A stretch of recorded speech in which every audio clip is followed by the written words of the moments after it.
Five. There we go. Can you guys hear us? Hey-o. Hey-o. So do we need to explain to people on? We don't. The people on the phone right now know what's going on.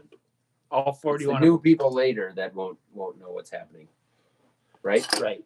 Welcome back Thanks, Greg. to another episode Thanks, of Greg. Off the Husk Thank you. with your usual guest or usual host. We've got Mrs. Millennial Farmer. We've got Randy, the Master Pipe Layer, and the Millennial Farmer. And our guest today. We've got Randy, the Master Pipe Layer. I'll mute my phone. With some usual technical difficulties. So the levels are good. Go on. Yeah, we're going. We check that. Yep. Do we need to mention? So this is the podcast I think a lot of people have been waiting for. Yeah. What is this podcast? This Off the Husk podcast, sponsored by Farmers Business Network. And that's what this podcast is. Greg, are you leaving? The dogs are barking like crazy. Greg must be leaving. He gave us a beer and he left. He did. He brought us all a fresh beer and he left. Greg is a good man. So everyone's asking who the guest is. The guest is Nathan Johnson. He's a farmer from right just east of where I sleep in the yard here. 30 feet. 30 feet, yeah.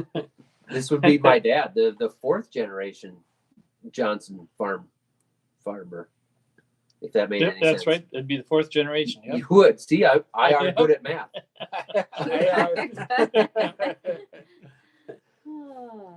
But the interesting part is that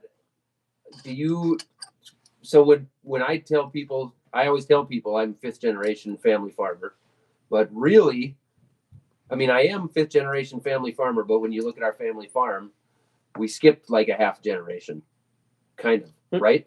Kind of, yes. My dad actually started farming and he didn't farm very long and he got sick and passed away. Yep. I believe he probably farmed about 2 years is about it with my grandfather. Right. So, but he grew up on the farm. He grew up on the farm. Yeah. Yep. He grew up here, just like you did, grew up here farming with your dad. How old was your dad when he passed away?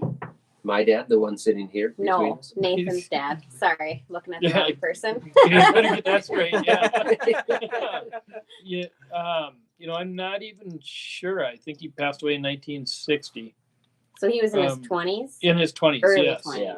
Yeah, No, early. Well, I think it was late maybe 20s. mid-20s. Because he was in the service, correct? He was in the service, yep. And then came back and farmed. So he went to Yeah. war. That's why he didn't get to farm, because he went to war. Okay, Yep, and sure. came back to farm and got married and had a baby and then he got sick Had a baby not as too a long boy. after that. Had a baby. So you never knew him then, or never got to No, know I him? really never knew him. I was 2 years old when he passed away. 2 years. Okay. Yeah. But then you still grew up on the farm. A farm. Yeah, I actually grew up on a different farm. After he passed away, my mother went back to nursing school and she ended up meeting somebody that was a farmer. And I grew up in southern Minnesota on a farm with my stepdad, or I always called him my dad because he's the only dad I knew. Right. And he farmed with his brother, and then I had some cousins that got into it. And so I grew up in a farm, just not in this area, about 180 miles south of here. So then what brought you back 180 miles north back to the farm where you were born? Well, I guess I always wanted to make sure I could farm by myself. I always kind of wanted to do it and make sure I was able to do it and make calls myself. And it was my dad and his brother and had a couple cousins getting in. So there were a few people down there, and I had the opportunity up here because my grandfather owned the land. And so because my great grandpa still owned the farm. Yep. The farm we're on today. Yep. After my dad passed away, Robertus passed away, my grandfather ran it for another year or two. Excuse me. And then after that, one of the guys that worked for him took over and ran it for a few years. And there been 3-4 different people ran it. And then I came back in 1982, so about 22 years after I left here. After you left here. So we've got a 22-year gap in there where technically it wasn't farmed by family. Okay, so they had rented it out or somebody else was farming it. They rented it out. Okay. The whole, yep. But your grandpa still lived here? He didn't live on the farm. He lived in Lowry. Okay. He actually kind of did the same thing that I've done now with Zach. He moved away from the farm, and my dad and mom moved on to the farm. Okay, sure. So who lived here on this farm then? In that time frame.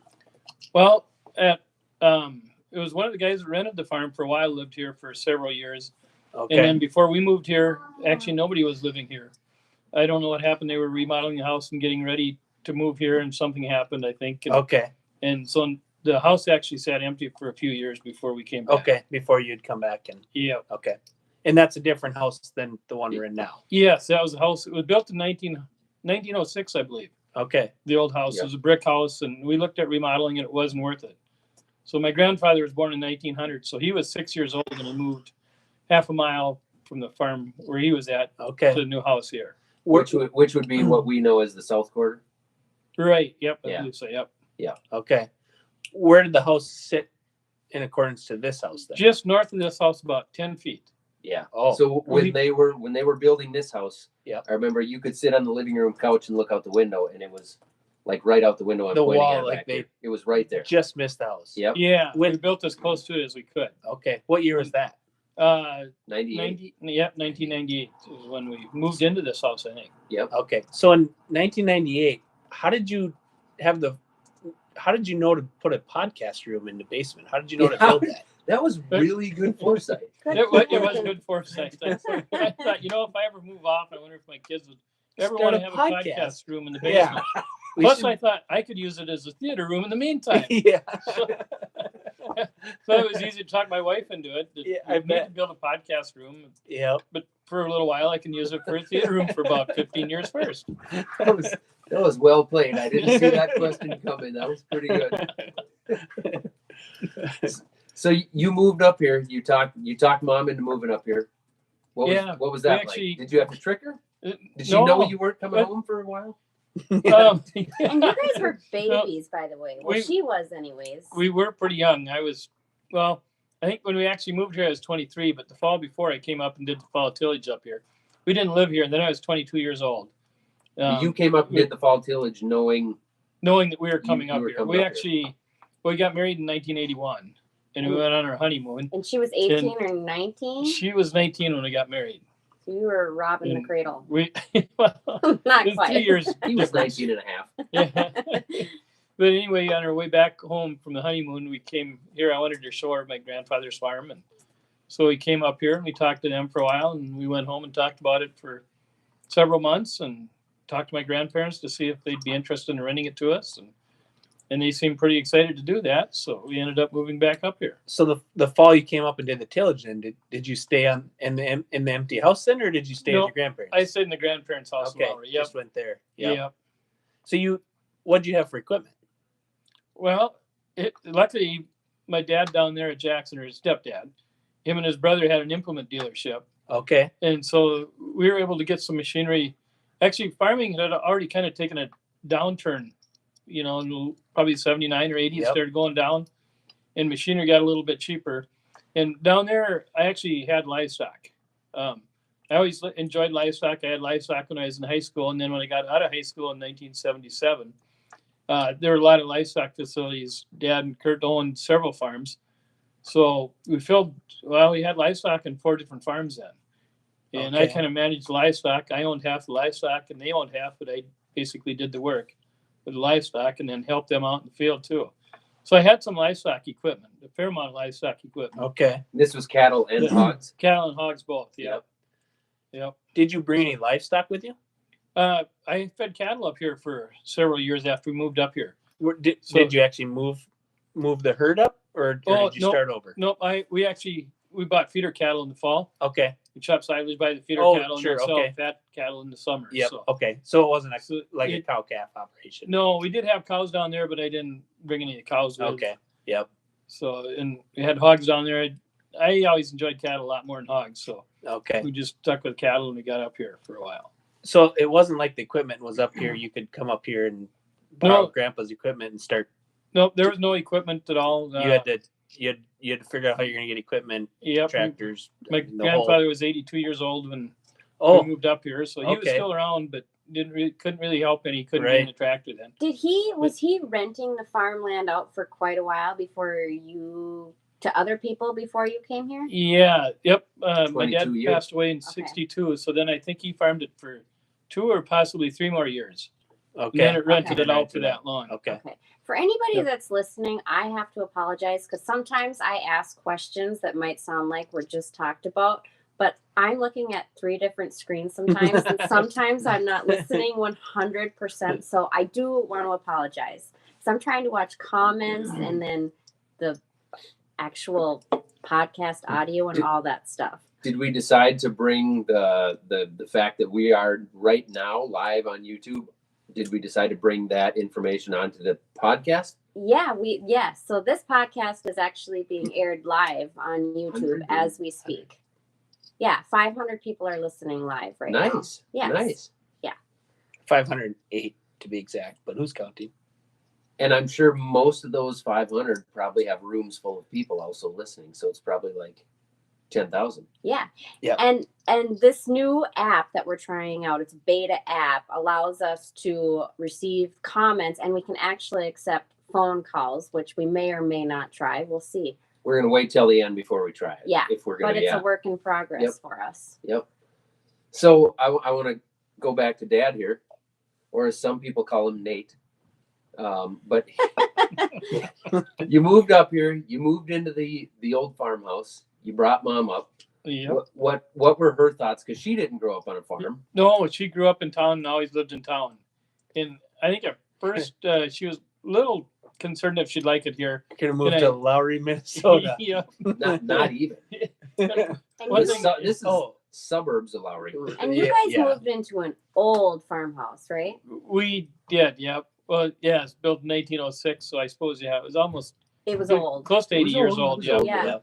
Yeah. Yeah. And I told her probably within 5 years we'd be building a new house. Did you tell her that? Yeah, yep. I told her that. So we stretched it a little bit. And, I'll bet 3.5 years in, you were like, oh, shit. yeah. Oh, 80s no. What a good time to build a house. So, good thing I came up with our kids need a podcast room, so we better build a house. Yeah, right. Well, where's Zach going to do his podcast? I was showing some real potential at the age of 10. Well, yeah, he was a little older than 10, but not much older when we went to a student-teacher conferences, and the teacher told us, we think your son has a good career in Saturday Night Live. This isn't Saturday Night Live, but it's close sometimes. Yeah. Do you happen to know which teacher that was? No, I don't. I wonder if it was the same teacher that told me that I was the worst student she had ever had in 28 years. I don't think so, because I think this teacher thought it was good. This teacher actually liked me. I think she enjoyed Yeah, it. Sense of Actually humor. like me. It's weird. Like you're the same kid, right? And some teachers love you. It's Like they outdated. still have to punish you at times Right. But they can appreciate because it is what it is. But you yeah, for who you are. yeah. But then the teacher down the hall is like, I can't stand this kid. Like they just hate you. They really just want to say I hate you, but Yeah. they can't because They they can't. lose their They can't. job. Yeah. Yeah. So I get it from both sides there. But Well, I'm now experiencing what it's like to be a teacher with the kids at home, and I cried 2 days ago, and it's an awful experience, and I owe our teachers a lot better appreciation gifts at Christmas and Thanksgiving and Easter and their birthday and all of the above. Because Yeah. you know what's amazing that I've learned? Onyx is a real jerk. The The Onyx worst is a jerk. student I've ever had in my 2 weeks of teaching. Out of all 3 of your students. Well, Yes. if I must say so, I think he's got a career on Saturday Night Live, Becky. So, yeah. I just drew a blank. You drew a blink. Aurora. Yep. Is this our senior year? Yes. Yes. She's Yeah. a senior right now. Yeah. So what are they doing for the seniors? I think we just kick them in the nuts and say good luck. Some moms organized some signs to put out along the drive in Barrett, which I'm sure lots of people will see on their way to the school. Right. As Greg is What are streaking they- by on his way to the pavilion. But are they still doing school? Yeah, As a they're senior? they're They're getting assignments she's yet? got Google Classrooms, yep, and Oh, they do? Zoom meetings with their teachers. I would Is that what she's doing down in the bedroom every day until noon? Yeah. Tell Yeah. me. Yeah. I would assume to the seniors it was pretty much Yeah. we'll mail you your Yeah, diploma. well, It's that way when you are a senior and you're going to school. Yeah. Like you just have to continue showing up. Yeah. Yeah. Oh, someboody. Somebody's crying upstairs. I'll Yep. go. You continue. We keep going. Yep. All right. Where you go ahead. You got some. Because we're live. Randy's got some. I don't. We went off on the kids. Oh, we went But off on kids. well, we're at moving up here, young, just married. Oh, we were talking about mom. Mom didn't grow up on a farm. Yep, Yep. Mom didn't grow up on a farm, and I don't think it actually took her too long here, and she started enjoying the farm and the privacy. And Okay. it wasn't a couple, 2-3 years maybe, and I think she figured she wasn't moving back into town or didn't want to. Okay. Yeah. You know, it You would have been can't beat easier that. for her, I No. think, if we would have been in a town close to where we grew up Right. with some of her friends around instead of 180 miles away. But Yeah. we were actually really lucky. We moved into a good neighborhood. You know, I always a snowmobiler in high school, and we got a bunch of neighbors. We moved right into the right neighborhood, that's for sure. We had a bunch of friends right away that rode snowmobile a lot. Okay. Did a lot of things with several different people that lived within a couple miles of our place here. So Okay. it was really it was easy to move up here and have people like that we moved next to. Because you've so you guys have gotten into the dirt racing and the go karts, and well, you've always been kind of a motorhead. Been always a gearhead. Yep. Yeah. Yep. Raced snowmobile and drag race motorcycle when I was younger. And You drag race. I didn't know that. I didn't know the motorcycle one. yeah, not a lot, but we did Okay. once in a Dabbled in while. that a little bit. So you had Yeah. the big wheelie, the fork out back. Well, or- at that time, just a few of them had that. Okay. It was a triple cylinder 2-cycle Kawasaki. So Okay. ran, Is that the purple bike? but yeah, the purple bike. I wish I still had it. I Ran- remember the day that got sold. I remember the guy leaving with it. Yeah, That's weird because I must have been 6, 7. probably. Yep. Where did you have to go for that? Let's see. It was South Dakota, past Sioux Falls, Thunder Valley, Marion, South Dakota is where it was. Oh, okay. So I was, Not too, especially back then, it was kind of a haul. yeah, about 100 miles for us from Okay. Jackson. From Jackson. Oh, yeah. sure. Yeah. Okay. We weren't up here yet. Yep. yeah. Okay. So there were 4 or 5 of us went, you know, on some Sundays, and we'd go and we'd always get there early. A lot of guys went the night before, and you could see they'd partied in the parking lot or in the street to get in. You can Okay. see Yeah, you could tell. there you were could tell visible by signs. the empty kegs and the glasses around, and they just assumed that's what they were doing. So if we would have stayed in it longer, we probably would have been there too. But we had Okay. parties Yep. back in Jackson where I grew up. Luckily, I just grew up around the dirt tracks where nobody parties. Not at Yeah, all. that's Yeah. right. Yep. And the go-kart track were just a parents' party. Yes. yes. Kids afterwards went and played on the gravel mounds. Yeah, we play on the gravel mounds until 2, 3 in the morning or whatever. Whatever it is. You gave the parents a little time to load up the carts afterwards. Yeah, right. They got to have 6, 8 hours to load up. So when did the go kart start then? 95. Was it 95? 95 was the first year I raced, Okay. which meant it would have been, I believe, 94 then when we started going to the track some. Because I started hounding him about it. Oh, Was it so you because- that was my next question is how did that start? Well, Was it because of Campbell's? oh no, we bought our cart from them. We didn't know them before that, but like Al Lang and Snyder, there's guys Oh, I yeah, raced snowmobile with before. We went up there. Okay, so you had a little connection that way. Yeah, I knew they had the go-kart races up there, and we went up there, and all of a sudden, here's some guys I'd raced with, and it's kind of funny that the racing family, you know, it was 45 years ago when I started racing, and now it's the same families. Some of them. Same Same people. family. Yeah, still, different generations. Some of them are in their 3rd generations now, and we noticed that when we went back to the go-kart track with Onyx this year. Yeah. You know, Half you- of them are the same Same people. running we've the same known people. for- It's grandpa's I've known now. my whole life Yeah. because we've been around the racing scene. Right. yeah, Yeah. But I don't Yep. know if it had to do with the same timing or not. But that was when William, my friend at the time, Oh, had come from. He moved from the West Coast out to here, and he had cousins that raced go karts. And I don't know if there was a tie there or not. I mean, we'd always been into racing and stuff, but that was the year we started going to the go kart track to watch, and then we ended up buying one of their carts, and that's when I got into it the following year. I think I had been asking people who had carts for sale, Okay, and they probably led me towards John Campbell because do probably. you have 3 carts maybe and Yeah, 2 well, kids yeah, running then, and 2 kids running at least. Yeah. Okay. Yep. So Yeah. and then the go karts just progressed into a B mod. I'm Yep. assuming. Or, Into a Yeah. B mod, yep. and into a And a dirt mod, track. and into a yeah. B mod, Okay. and a mod, and a late model. You ran 3 cars Yeah. at one point. I ran 3 cars at one point. Yeah, but we didn't own the late model ever when we ran all 3, right? No. Yep. So it was, We had it the was a mod guy with from B mod. And Alexandria that was that owned the only late for model. what, like half a year that you Well, not did even. that? It was 5 shows. Okay. Just some 4 or special, 5 shows. basically the fall specials. Yeah. Yeah, So that's the what big it was. races. Yeah, Okay. yeah. Yep. Yep. To run And then that. so then the next year we sold the B mod and bought that late model. So then we were mod and late model. Okay. And you did a brief stint with snowmobiles. How did that come about? Not too brief. Was Yeah. it? Well, it was a year and a half, Is that all it maybe was? 2 years. 1 year, probably full time. In the year before that, you ran somebody else's sled. I ran somebody else's Yeah. sled as a rookie. Yeah. Just- How did that come about? Did you know Well, did you know some of the players guys or? yeah. We knew, we had friends, and one of them works for Polaris, and Okay. and so he had connections, and he'd gotten me race sleds before, and then got Zach a race sled, Okay. And you so we were raced going. Dad snowmobiles raced sleds and for- motorcycles, right? yeah. Yeah. Did you run 10 years at least on sleds? No, well, I actually Off never and ran on. a full year. Yeah, probably off and on. You Yeah, picked okay. and and took choose. a couple years off, and then I ran for actually maybe 2 years after we moved up here. Oh, you did We still run. moved You're up here yeah. too. too, and Okay. took probably 2-3 years off, and started again. I do Okay. have a memory of at least one of your snowmobile races. Okay, I don't remember Yeah. anything about it, but it's in there. and I don't remember you really going along to any of them. Yeah. I remember being there with Mom for Did- one of them at least. Did you Okay. YouTube it? Maybe saw it on YouTube. I didn't. I No, the GoPros back then were just awful. They were terrible. put it on Carried it on YouTube, your but shoulder. nobody else was on there yet. Yeah. You had all the views. Yeah. Both of them. We had a good question to roll through. Is now a good time for a question? Yeah. Hit us with a question.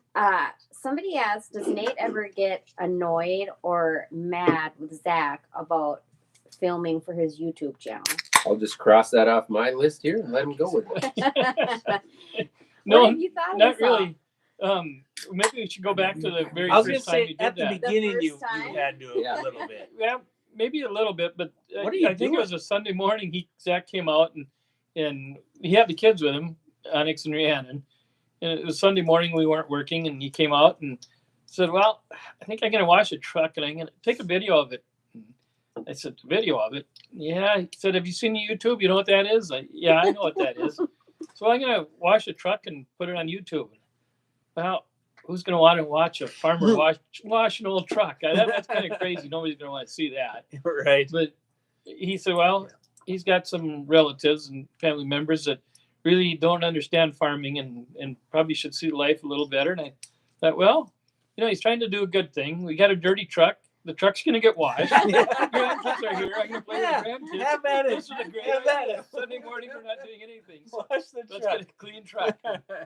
We got a clean truck out of the deal. You know what you should do tomorrow? You should wash a combine and put it on film. I'll bet twice as many people would watch that. So I get asked about that every time I give a public talk. Every time somebody asks, what does your dad think about this, or the people that are around doing it? And my answer, I think, is always, I know that you were hesitant in the beginning, but I also made sure in the beginning to let you know, like I had to make sure you were okay with it, because this is our farm. This is where our family lives. And so if I'm going to be taking videos of this, Everybody has to be a part. everybody has to know. I will not, if anybody has a problem with me doing this, I won't do it. You've made that clear all along. If you don't like it, I won't do it. And I spent 8 or 9 years in the Corn Growers Association, the state corn growers, and that took a lot of time. And basically, in a way, we're doing the same thing. We're trying to promote ag. Right. It's completely different ways. But That's exactly. this is something Zach can do right in the tractor cab, right home. I know. Yeah. Well, one time in the corn growers, I got done combining, and I was supposed to be in Fargo that night for a ethanol meeting. So I drove the combine in the shed probably about 3 o'clock, hurried up, showered, took off for Fargo, and I made the meeting at 7 o'clock that night.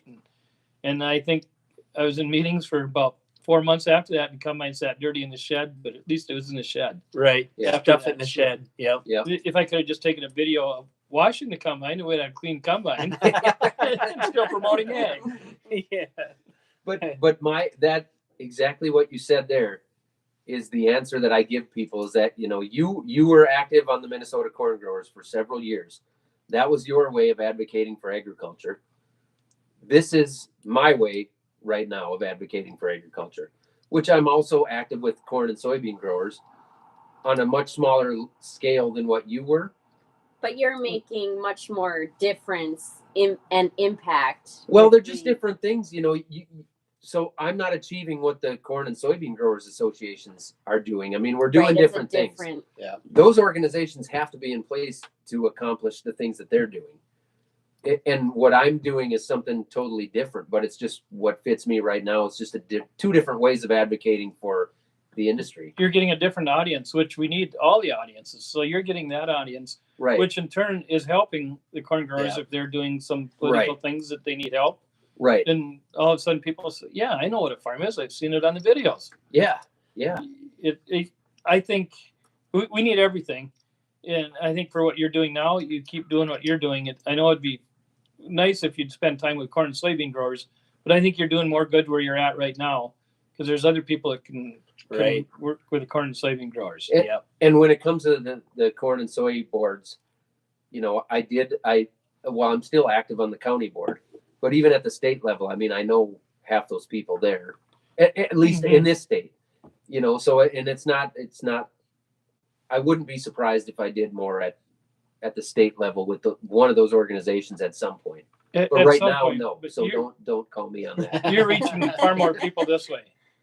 Yeah, this is what I have to stick with right now. Yep. Some people are better at, you know, some people excel at different things, right? I mean, you're really, I not to toot your horn or anything, but it seems like you're pretty good at what you do. I mean, as far as the YouTube channel goes. I thought you was going to say super good looking.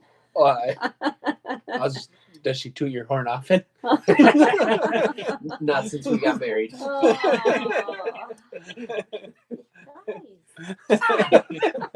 I couldn't resist. So one question I had was, so what was the first big thing that showed up on the farm from the YouTube? Probably the Challenger? Oh, you were like getting into equipment? How the YouTube has changed the actual farm? Just how the YouTube is. Yeah, and I would say the Challenger is still probably the biggest. Still probably the biggest. So what was your? I mean, we had the 780 combine. Hold on, I know what you were just going to ask him, and I got a story that I would tell you to lead into that. So the 780 was a huge thing having that John Deere combine last fall, but the Challenger, for whatever reason, like the YouTube channel loved that Challenger. The Challenger is 2 years ago, right? To fall of 18. Fall of 18, and the 780 was fall of 19. Fall of 19. Okay. Yeah. The Challenger created some good TV drama. People That's liked what it. I like It to stood call out. it. And I think it's more worldwide too. Well, it can't be more worldwide than John Deere, Deere, but no, I think it was just the drama the fence effect. people connect with a Challenger, right? Yep. Which is one thing I never would have thought of. Coming from where I am in the upper Midwest of the U.S., you don't think of Fendt, but everywhere else in the world does. Yep. It was also the first time that something like that had ever been really done in ag. I think, as you know, when you're talking the social influencer world and what that is, when you're talking about Kylie Jenner and that, and being. Are you saying I'm the Kylie Jenner of ag? Yes, I have said that before. But I think that it was the first time that something like that happened. I'm just looking at Randy's face, wondering what happened to my life. I would say it's more the what's his name? Caitlin. He's more the Caitlin Jenner. Oh, come on now. But I think a lot of farmers were watching, punch out and I think a lot of brands were watching as well. You know, I think companies like John Deere were watching, and AGCO was they were. The marketing person that AGCO had at the time, her name's Kelly, and she's a badass. But she got it. Like we met her down in Kentucky. That was the first time we met her. Right. And she's pretty cool. But it was pretty awesome to get that out here. I still remember. So we were at the in Louisville, the National Farm Machinery Show. Yeah. Yep. And that was the first one we went up to was the AGCO booth. And you were sitting there with the camera like, oh, I feel like an idiot here with this camera. And Casey and I were there with you, and we're like, just go get an interview. Go ask for an interview. Just tell him you want to take a few. And he's like, yeah, I know, but it's just awkward, whatever. And you go up and ask. And it was super. It still is super awkward to do something like that at a farm show. But they were right away like, oh, okay, well here you sign this and sign that. You had to fill out some paperwork to do it. They brought me to Kelly then. Yeah. And I gave Kelly, we had like makeshift business cards. And I gave her like, here's my phone number, my email, who I am. Like, you can check me out on YouTube. I'm not an idiot or like an 8-year-old with a camera. Right. I like, do you have someone that wants to talk about your new Challenger 1000 series tractor?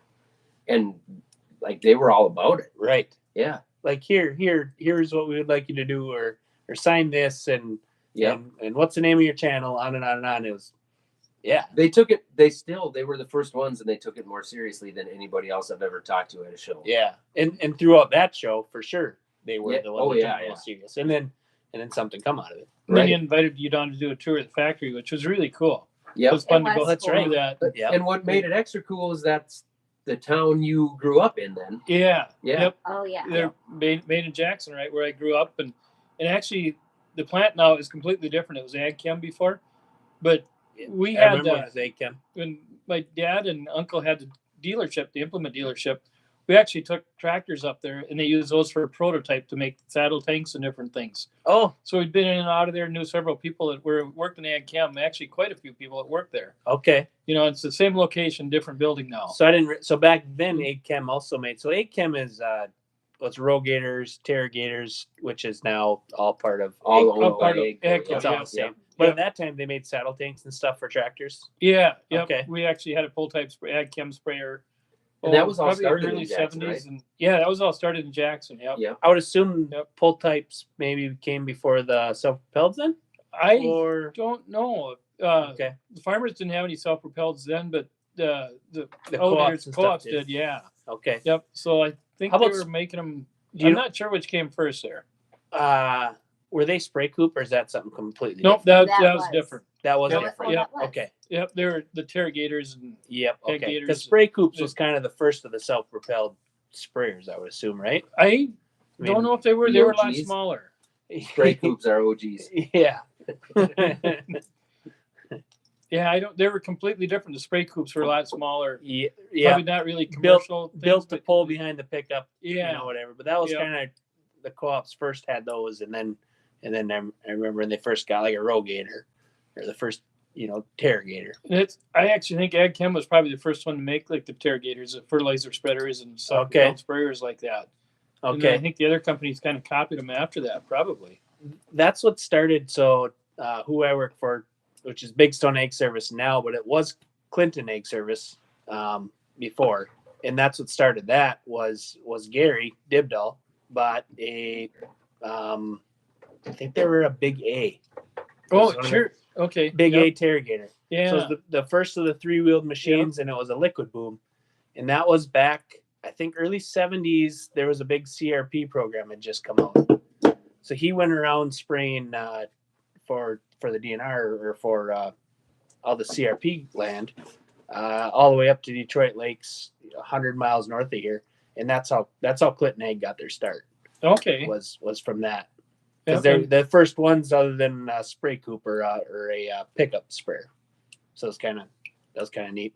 It was really cool for me to go back there to Jackson and go through the new factory where I'd been there when they first built their When they first first building. started. Yeah. Okay. Yep. Yeah.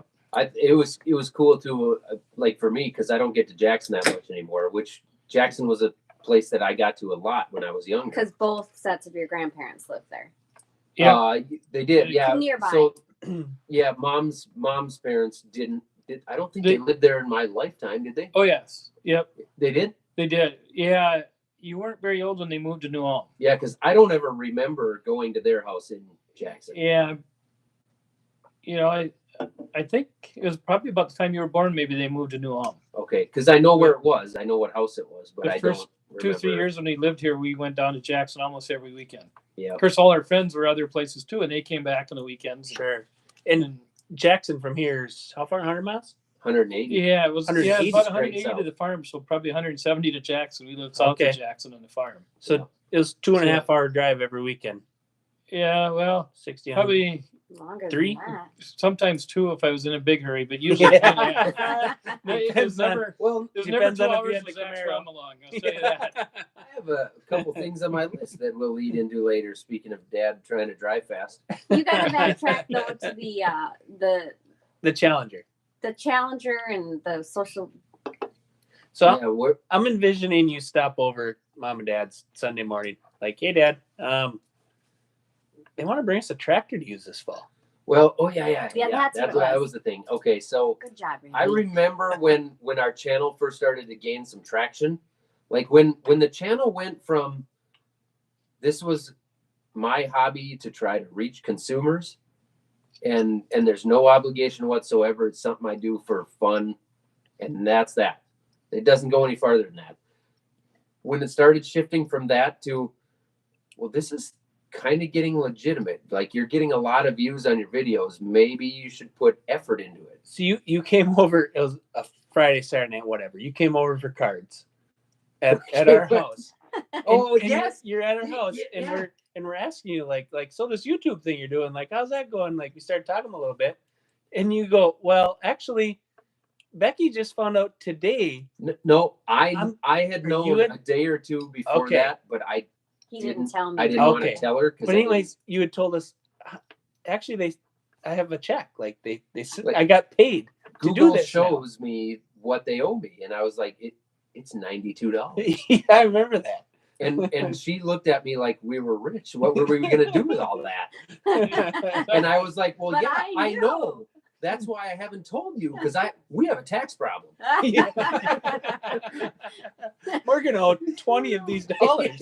But I think it went on for another 2 months, and then I was like, I knew what a social influencer was, because a woman, social influencers they were around for women, I think, before men. You know, the makeup industry, clothing. I mean, women are socially influenced, I think, probably more than men are. And I'm big on Facebook. Probably. Been. Yeah. Okay. We're Probably. influenced. And I started to like look into it and just dig deeper and deeper, and I was like, holy crap, like, and I started to just like, then I started to get more into it, and I kind of started to push him a little bit, And I had a real dilemma with. I want to say, because he started it as a hobby and I turned it into a business real I quick. did not want this to be a job. within the first, I don't remember the timeline, but I want to say it was pretty recent to that. I still remember when you told Becky, if you turn this into a job, I will quit doing it. Did say that. I remember that. If you make this a job, I will stop doing it. This is my hobby. It's not my job. He did Well, say that. We all say things, you know. Now we get out of the combine to go make the YouTube video. I had two things. Yeah, I had two things in my head here. I remember. So you showed when you told Oh that. yeah. Okay. So you talked to me and said something about social influencer, and the first thing my brain thought was, that is the dumbest, most millennial bullshit I've ever heard. Social, like, I can't tell you this because you're my wife, but get out. No, no, I still hate that term, but it is what it is, right? I don't know what Yeah. else to call it. I think. I guess. Yeah. Right. But yeah, it's the. I And was you are just also like, a content creator. I mean, that's your bread and butter, right? You create really that good makes more content. sense to me. I Yeah. like that one better. But Contenter. Contenter. contenter. Contenter. He's contenting men all over the country. Let's While not they go take- with. I while like they social take their influencer foods. better than what you just said. I didn't really like that when the first time I heard it either. Somebody was out here and they're making a video, you're using their product, and they said they're using social influencers. Well, why not just have them make a YouTube about it instead? Right. Yeah. Yeah, but I don't know what to call it at this point other than that. Yeah, That's what the world knows it as. Basically is, but I had never thought of you as that. Yeah, Right. And I still like, ugh, gross. That's just it's a weird term. But anyway, in the same conversation, you were trying to tell me about these social influencers, and like the makeup ladies will get free makeup and get paid to use this and that. And then I think I didn't bring it up to Dad for a month or two. Like, because you and I were going round and round, and I was still trying to figure out, like, I'm not I selling was makeup. spending hours I a am not day selling makeup. on the Big Google. deal. Like Like, I I'm was not- spending hours a day. Like, what is it? How? Like, I mean, just going crazy. Like, what do we? Because I knew there was an opportunity, but I just didn't know, because there was no thing in egg. You know, there wasn't somebody who you could follow, or like, it was completely different. So I started to grasp it a little bit, and then I don't know why I brought it up to you, but I said something about I was trying to explain to you how this maybe could work in the future. I couldn't see it, but you told me you and your friends, which have the shooting channel or the. Shooting. Goulds. I brought up Yeah, Goulds, the yep. Gould brothers, Steve and Aaron. And I thought, I'm well, gonna write them down sure, as guests for the podcast. one thing to give some people shotgun shells and maybe guns to try out, but tractors are expensive. Nobody's going to give you a tractor. It was giving you a tractor either. It was, well, yeah, Winchester can give somebody a gun. John Deere can't give us a tractor. Yeah. And 1 year later, I was like, oh, yeah? But AGCO can. But just for a month, which was great. How long do you want it for? Let's not be choosy here. Let's not complain. But that must have been a pretty cool on your part. It was really cool. Like, yep. We're getting a tractor to use this fall? Yeah. Like, okay. The whole thing, and then it came from Jackson on top of it. I thought it was pretty cool. And I've got a couple cousins who work there.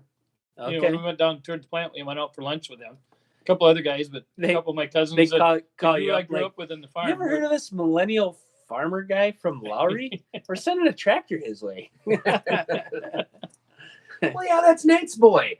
He grew up 6 miles away. So completely off topic, but when we were in Texas at the sorry, Randy, we don't go off the topic here on this podcast. Well, have you told your dad when we were in Texas at the Commodity Classic, and we were talking to Greg from I think Greg that I did yeah. And Machinery Pete. Machinery Pete. Yeah. So just talking to him, You called him Greg. wow.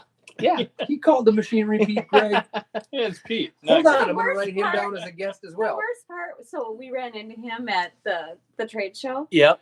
and She's we're about to tell talking the to same him, story that Randy was going for. but I couldn't stop calling him Pete. He's got to get that a lot. I'm trying to be so professional, and I'm pushing Zach like we got to talk to him. He's a great person to collaborate Hey, with, Pete. and I can't stop calling him Pete. And I knew that wasn't his name, but I think he advertises that though in some of the ads. I think it. Yeah. Yeah. He kind of has to at this point. Yeah. That's what he's known as, right? Yeah. He's got to get called Pete every day. But he's Yeah. talking. So when he started back in, so that had been 80s, late 80s, Yeah. when he's sending out the Probably was magazine or late 80s, putting the magazine together. And he's Yeah. originally from 40 miles south of here. Yep. Oh, I didn't know that. He's from Benson. Huh? That's Yeah. where he originally. I didn't realize that. You didn't know that? So No, all no. that time that what Randy's about to bring up, he could have Yeah. just come and delivered. So he's Yeah. talking. He's talking. So he's pushing. He's trying to build this thing. He's putting these magazines together, sending them out, and he remembers back then. There were 2 people in Lowry, The bank, the bank and a Nathan and Johnson. then this Nathan Johnson. I always got from the beginning of times, and I every time I put out, was it every month? It must not have been monthly. What? Couple times a year. Whatever it was. Well, you Yeah, were I a don't know. subscriber. quarterly, It was probably. monthly. That Yeah, sounds- whatever. but yeah, it But he was says, booked and then at then first, this and it went Nathan online. Johnson, and Zach's standing like, well, yeah, that's my dad.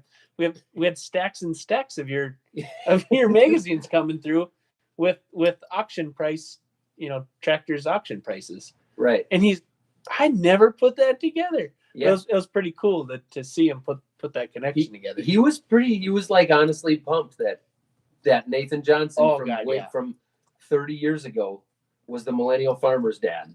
Like he was pretty. We also chuckled. So if you don't know, he goes around to auctions and watches auction prices and does little bits on certain tractors, whatever. And Zach was talking about a year and a half ago, there was an auction somewhere close to here, A mile north of here. A mile north of Anderson's, here. yeah. Yep. and you started talking about that auction. And he goes, oh yeah, He whatever remembered name, every piece of he said- machinery on that auction. he said that was on Friday, September the 20th, whatever the date was. He knew everything He about it. named it. And Becky and I looked at each other and had a little chuckle that a year and a half ago, he remembered the such and such auction in Lowry, Minnesota on such and such day, and they sold a such and such tractor. And he's seen 400 auctions since then. Right. Yeah. Yeah. No, that Well, was at quite least, amazing. Yeah. Yeah. He's also on the list, I think, for the podcast. I have a list right here. I should tear this to make sure we don't throw this note away. Because a lot of times I make notes during this podcast, and then we end up throwing them away. Yep. Because the table becomes a big mess. You can't tell note paper from beer cans sometimes. So at what point is there going to be a Nathan camera? To carry around? Probably not in this lifetime. Maybe The next one. Yeah, the next one maybe. You know what though, Jim likes that camera way more than he pretends he does. He does, yeah. Jim has Yeah. fun with it, and I've cleared it with him a million times. Like, are you okay with this? Because if you're not, I will not put you on camera. We Right. do need to get him a better Christmas present because he is good. He's good on the camera. He's entertaining and He's funny. good. And He likes it. Yeah, he he's does really good. drop the F-bomb a little bit, or You but gotta watch for that. I never realized like how He's much an cursing old goes on in the shop till I turn the camera on and I'm like, wow. and you don't catch it because he just says it so nonchalantly. It just comes, and then and I've missed a couple, and then they get aired, and I was like, oh, like missed Oh, that. oh. I never realized that either until I watched the videos. It's hard funny, to isn't catch it? them. Like, yeah, no, we don't. I mean, we don't curse that much around here. And then Brian Brown from Brian's farm videos, he calls them working words. Working words. Working words. I'm gonna add That's him to the pretty list good. here. So I was jacking him up on his live stream just a few days ago, and I'd mentioned to him, well, coming up for Off the Husk, and he said, well, it's a 10-hour drive. Don't ask me how I know that. So he's 10-hour drive from here. I didn't realize. So we could have him here by morning. Right. That's what I said. He'd be a fun one. Yeah. He is He's a fun. good one. Yeah, I like Brian. Okay, let's get back to some of the history on the farm here. Some people, I get asked this a fair amount. The cattle and the hogs. You had cattle and hogs down in Jackson. Yep. You moved up here, you had cattle. Yep. And then if I have this right, you sold the cattle and got hogs. I did. You never had For- both at one time up here. Nope, never had both at one time. I decided to get out of the cattle. It was a big investment in cattle, and I had a chance to rent a little bit more ground. I thought I'd rather farm the ground. It's easy to be gone on weekends, but Yep. in the barn sat empty for a few weeks, and I thought, might as well put something in there. Hogs always made pretty good money in the A few 70s. A few weeks, and So- you decided, well, let's take on a Needed 100 something animals. to do. So, Right. so we partitioned the barn off and set it up for hogs, and I really never got into hogs big. We fed hogs, but I never really got the barn full and never took off. I don't know. It was kind of funny when I was actually in high school. There were 2-3 years there we made $20 a pig. In the 70s. In the 70s. Now guys are making $5 a pig. They just have to feed so many more. Right. It's easier for them to feed them. How do they make money having pigs right now? All right. Yeah, I shouldn't say right now, Yeah. but before this time, yeah. Before the Yeah. COVID. Well, and we should mention too. That's a drink, by the way. She said COVID. Well, that was just for Greg's We should. Noel, Greg's been texting me COVID. Thanks, Greg. Yeah, thanks, Greg. But this podcast won't come out for roughly 2 weeks till after we Right. record it. So things could change between now Yeah, and then. We but don't know. I would assume they'll change quite a bit. Yeah. Nobody really knows what's going on. No. Right. Right, Yeah. right. Let's sure hope it changes for the better. Yeah. Just today, they announced another packing plant shutting down for a little while. So, That's the one in It's not Mankato. or Worthington. Oh, Worthington. Is that the, Yep. the other Smithfield one though? Well, I don't think Worthington is, but I think they shared some of the employees or some of the same families worked back and forth. That's Okay. what I there was a connection somehow. When I grew up and we raised hogs, we sold them to Esterville, Iowa, or mill plant down there. And then they closed and they sent some of their employees, when they closed, they could stay working for them, but they went to Sioux Oh, but they had Falls, to some move. of them. Yeah. Okay. And Yeah. that But- Sioux Falls factory was a lot of immigrant workers. So I don't know if they're here on that. What? If it could have come from overseas. No. saying? Like it's a Here packing on the- plant, so it's a lot of immigrant workers, Yeah. and Like so H2A. There you go. yeah, That's what you're going H2A. with. Yeah, that's Okay. what I'm going for. So I don't know. So how does that affect them? Like if they get laid off from their jobs and they're on that H2A, it's very possible that they're just being sent then to another factory, like your dad was saying, or plant. Oh, because they'll just move the workers. I'm wondering if they're part of that H2A thing, but I don't. Man. Especially in this situation, who knows how they handle that though. Right. Or if they're here on work visas. Because again, like if they're here on a work visa and then their factory gets closed down, how does that affect their I did visa? hear that Smithfield Food is still going to be paying all their employees. As of now, they're still going to be paying them, even though they aren't working. Huh. Yeah. So, And I imagine they got on whatever that program was. Oh, yeah, they probably did, didn't they? The PPP program. Yeah.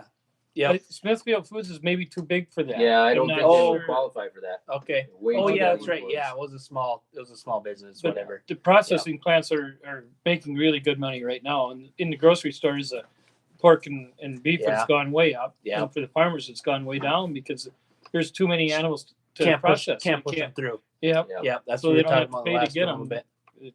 But all the hogs you had in the late 80s, early 90s, they're gone, right? They're Yeah, gone. they're- okay. There's still a few in the freezer. So we don't have to worry about you. Building's gone and everything. So Yeah. I did have maybe not a good thought or maybe not a bad one, but I thought, the price of feeder pigs right now, the guy had some building sites, you should fill them with pigs. It would help the hog farmers because corn's cheap. I don't think there'd be anything wrong if you had some buildings you can convert to put hogs in. Do that before something different happens to the hogs. What about, our shop, there's not that much in it tonight. I don't think there'll be hogs in our shop.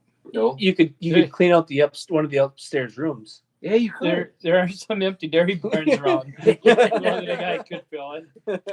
Well, interestingly enough, our main shop that people see on YouTube, that was exactly where the hogs were. Oh Yep, yeah. the cattle and hogs. Yeah. The cattle and the hogs, yeah. Yeah, that building there. Dad was down south, winter, spring of 2013, and I came home from Indianapolis. I was at a race car deal in Indianapolis, and I came home. Race car deal. A race car deal. Yep. That didn't. Convention. Another Where are you going with podcast. this, Randy? We'll save that for another podcast. It was a race car thing. Right. During the day. So I come up the driveway getting home from Indianapolis, and we didn't live here. Becky and I didn't live here at the time, so I suppose I did. They weren't home, so I was checking in on the place, and I turned in the driveway, and that building was the roof was clearly inverted. Yeah. And I called Dad the barn. We called it the barn because it was the barn at one point, but it. It was another cold Over half storage my shed. life at that point, yeah, it was just a cold storage shed that we had other things Did in. But you have equipment stuff in it? A little bit, but it only had 10-foot sidewalls, so you Oh couldn't yeah, get much White in it. But Lightning was in there. the shop truck was in there. The shop truck we still have. Bean heads are in there. The bean head was in there. Was probably in there. The Moline, Would guess that if was the in there. Moline, and the it probably- Moline had no damage if it was in there. Yeah, and I think on the ends of the buildings it stood up, right? Oh, I'm guessing Yeah, it might the have been marked the in gable north ends end. were still standing. It Yeah. was the center that collapsed. So we had the shop truck. We had the bean. The bean head took the most damage Yeah. and didn't get totaled. And I remember, so I brought the insurance guy in because I know why Dad's laughing. The insurance guy came in a few days later, and we walked in the end. Most people would have looked at it and said you shouldn't walk in there, like that thing's coming down Right. any time. But it was not, right. Like an old building. it was all propped up. It was down. It was down. It wasn't coming down. So we walked in there, and he looked at the bean head, and the bean head had a rafter perfectly between every I don't even know what you'd call it on the reel where the braces. the braces and the reel. In between every brace and the reel was a rafter, and it was smashed down So between they- every one. Kinked Right. the reel down everyone. Kinked the reel in every point that it could have. Like that took it the worst by Yeah. far. And this little insurance guy, he's got a little clipboard, and he's writing notes and taking pictures with his little camera. And he's like, so this, he points at the bean head, this isn't normally like this? Yeah. No. They come with rafters in them. Yeah. Yes. It helps separate the crop. Like, no, it's not supposed to be this way. There's a building on top of it right now. There's convenient creases in the reel, so when your building falls down, it has somewhere to land. That's a good selling point. If I was Deere, they should have sold it that way. But Oh. that didn't actually get totaled. We had We to just replace put the a reel. on there. Put Yeah. the reel in there. Yeah, Yeah. the rest of the head was okay. Probably. Maybe he wasn't talking about the reel. He might have been talking about the rest of the head. But they Would that have totaled been- they totaled the shed though, right? Oh, Yeah. shed was shot. That's the reason we have the building we do right now. Yeah. I'm assuming that was like a 930 or 925 or something. It was a 925, right? I think the 920. 25 yeah. foot. Because then we went to the whatever 30s, 930. 930s, And then 630s, 630, yeah. Oh, From a okay. 925 I to bet that was 630. 930 maybe. Because the sixes Was it? then I think is when is now when the hydro flux came out. Was it 6 Yeah. years? Yep. Yeah. Okay. Yep. And then we had those for a while. We had 2 of them with that other combine. Okay. And then Sure. now we got the 700 series. Yep. But that totaled the shop truck. So we bought it back, fixed a Fixed it couple up. little things on it, and still have it. Oh, okay. So that got a salvage title over the deal. Yeah. Did it? Yeah. Yep. Salvage title. Okay. Yeah. It's got a salvage title. I don't own it, It's- obviously. Yeah.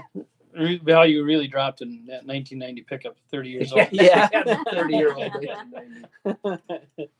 It drives about the same. Just terrible either way. Right. Shakes a little bit when you get on the brakes and pulls to the right. Yeah. Other than that, it's pretty Uh-huh. good. Oh, we never got to the fact. Why did you drop the livestock? Well, the cattle, it was a big investment, and there was more land that came up that I could farm a little bit more land. And I figured I'd rather have the land than the cattle. Yep. And that's where I just decided to get out of cattle. And the hogs, I never had really enjoyed hogs that much. I just always had them. And so we had them, and we weren't making a lot of money on them. So I thought, well, You Yes. weren't pulling $20 a head anymore. no, we weren't. And then plus we had a pretty good corn crop one year, and figured, well, we could probably make more money storing corn in that barn. So then again, we took the hog dividers out and put them on. It was a open face barn, three walls and then open on one side. So we Open to put the east, yep. cement pads or fences on the outside and filled it with corn. I know Todd, my boss, so the older one. So he had started 78, 81, somewhere in that same time frame. And same thing. So the house, the farm he had moved in, they had a little barn. Well, we might as well throw something in it. So he bought some hogs. And he talked about that too, how he had made, I don't know, $20 a hog or really good money one year. And then like, man, this is easy, and then the next year, I don't remember what he said. He grossed $1,200 for the year or something off the hogs. And then the next year it was a little at nothing again. So then he'd gotten rid of the hogs. So they only had the hogs a couple of years, but one of those years, the first year, paid off really well. And then after that, it was like, It tricked him into continuing. yeah. And People then after used to that, call though, hogs the mortgage lifters. yeah, And I think the hogs paid off a lot of mortgages prior to the mid 70s or early 80s maybe. Because okay, I think they were a lot of work. So guys only had so many. yep, And they were pretty consistent for probably many years, 30, 40 years. Then all okay, of a sudden they've been up and down, and now with the big setups, it's yeah, one swing after anher, I think. yeah. Things have It changed seems like a just lot. a roller coaster now. Every time It does, yeah. Yep. it seems every Yeah. time you talk to them, they're either losing money on them or they're doing really good. Yeah. It just doesn't seem like they ever plateau off or And you got to be big. You Yeah. can't feed 400 or 500 pigs or 1,000 pigs a year. And right. Yep. Randy, do you have any more questions? I have I got a couple things I want to get rolling on, but at first I got to take a leak. So I was wondering if you had one while I out. I have some current ones, like Okay. with what we're dealing with right now. Okay, you go on that. Okay, I got to take a leak go. and go. We'll start the timer. So right now, with what's going on in the markets, so you're potentially planning here this week. This won't be aired for a few weeks. Possibly could be done or almost done, or depending on the weather. Are you changing anything for this year? really, we aren't changing anything. You don't know what to change. I think everything's it. up in the air. Yeah. There isn't much a guy can do. We've got our seed bought and a lot of fertilizer on.